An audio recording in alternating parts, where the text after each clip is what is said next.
मेरा कोई न सहारा बिन तेरे, नंदलाल सांवरिया मेरे। राधे राधे दोस्तों, भक्ति सागर सोनी का चैनल में आप सबका स्वागत है। और आज हम आपको सुनाने जा रहे हैं रमा एकादशी व्रत कथा,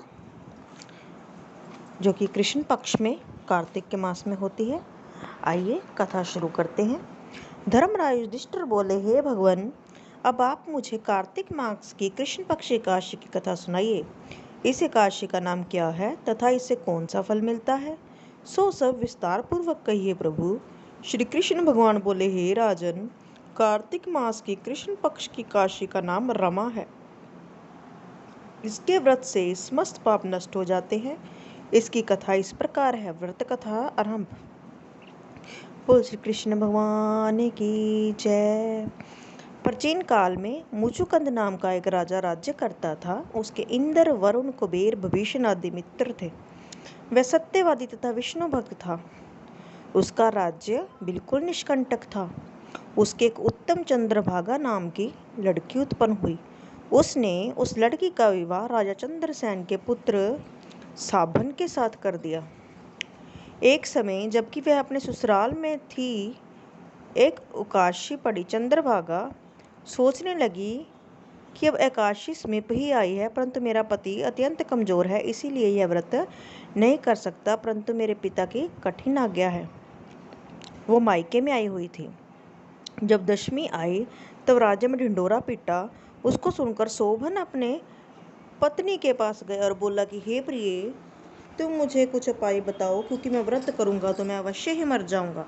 इस पर चंद्रभागा बोले कि हे प्राणनाथ, मेरे पिताजी के राज्य में एकादशी के दिन कोई भी भोजन नहीं कर सकता है।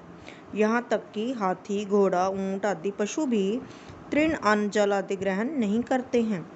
फिर यहाँ मनुष्य कैसे भोजन कर सकता है? यदि आप भोजन करना चाहते हैं तो दूसरे स्थान को चले जाइए, क्योंकि यदि आप इस स्थान पर रहोगे तो आपको व्रत अवश्य ही करना पड़ेगा।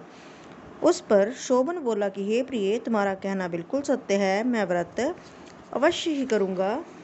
भाग्य में जो लिखा होगा वही होगा। ऐसा विचार करके उसने एकादशी का व्रत किया और वह भूख और प्यास से अत्यंत पीड़ित होने लगा। सूर्य भगवान भी अस्त हो गए और जागरण के लिए रात्रि हुई। वह रात्रि शोभन को दुख देने वाली थी। दूसरे दिन प्रातः से प्रथम ही शोभन इस संसार से चल बसा। राजा ने उसके मृतक शरीर को दहन करा दिया। चंद्रभागा अपने पति की आज्ञा अनुसार अग्नि दहन ना हुई, परंतु पिता के घर में रहना उत्तम समझा।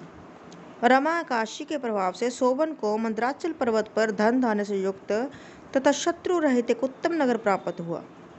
उसके महल में रत्न तथा स्वर्ण के खंभे लगे हुए थे। वहां पर वह स्वर्ण तथा मणियों के सिंहासन पर सुंदर वस्त्र और आभूषणों से युक्त बैठा हुआ था। आभूषणों से युक्त गंधर्व तथा अप्सरा इसकी स्तुति कर रहे थे। उस समय राजा शोभन दूसरा इंद्र प्रतीत हो रहा था। एक समय मुचुकुंद नगर में रहने वाला एक सोम शर्मा नाम का ब्राह्मण तीर्थ यात्रा के लिए निकला। उसने घूमते घूमते उसको देखा। वह ब्राह्मण उसको अपने राजा का जमाई जानकर उसके निकट गया। राजा शोभन ब्राह्मण को देख आसन से उठ खड़ा हुआ और अपने ससुर तथा स्त्री चंद्रभागा की कुशलता को पूछने लगा। सोम शर्मा ब्राह्मण बोला कि हे राजन, हमारे राजा कुशल हैं तथा आपकी पत्नी चंद्रभागा भी कुशल है। अब आप अपना वृत्तांत बतलाइए। मुझे यह बड़ा आश्चर्य है कि ऐसा विचित्र और सुंदर नगर, जिसको ना तो मैंने कभी सुना और ना कभी देखा है, आपको किस प्रकार प्राप्त हुआ? शोभन बोला, हे देव, यह सब कार्तिक मास की शुक्ल पक्ष की रमा एकादशी के व्रत का प्रभाव है। इसी से मुझे यह अनुपम नगर प्राप्त हुआ है, परंतु यह अध्रुव है। इस पर ब्राह्मण बोला कि हे राजन, यह अध्रुव क्यों है और ध्रुव किस प्रकार हो सकता है? सो आप मुझे समझाइए, मैं आपके कहे अनुसार ही करूँगा। आप इसमें बिल्कुल भी झूठ ना समझें। शोभन बोला कि हे देव, मैंने अश्रद्धापूर्वक व्रत किया था, उसके प्रभाव से मुझे यह नगर प्राप्त हुआ है, इसीलिए मैं इसे अध्रुव मानता हूँ। यदि तुम इस वृत्तांत को राजा मुचुकुंद की पुत्री चंद्रभागा से कहोगे तो वह उसको ध्रुव बना सकती है। ब्राह्मण ने वहां आकर चंद्रभागा से समस्त वृत्तांत कहा।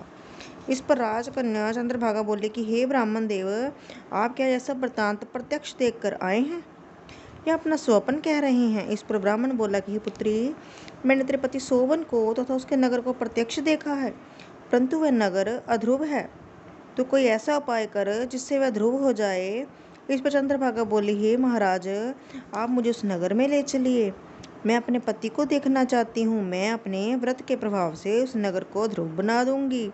चंद्रभागा के वचनों को सुनकर वह ब्राह्मण उसको मंदराचल पर्वत के पास वामदेव के आश्रम को ले गया। वामदेव ने उसकी कथा को सुनकर चंद्रभागा को मंत्रों से अभिषेक किया। चंद्रभागा मंत्रों तथा व्रत के प्रभाव से दिव्य देह प्राप्त करके पति के पास चली गई। सोबन ने अपनी पत्नी चंद्रभागा को देखकर प्रसन्नतापूर्वक उस वाम अंग में बिठाया। चंद्रभागा बोली कि हे प्राणनाथ, अब आप मेरे पुण्य को सुनिए। जब मैं अपने पिता के गृह में 8 वर्ष की थी, तभी से मैं स्विधि एकादशी का व्रत करने लगी हूँ।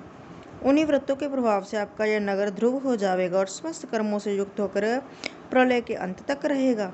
चंद्रभागा दिव्य रूप धारण करके तथा दिव्य वस्त्र अलंकारों से सजकर अपने पति के साथ आनंदपूर्वक रहने लगी और शोभन उसके साथ आनंदपूर्वक रहने लगा। हे राजन, यह मैंने रमाकाशी के महात्म कहा है।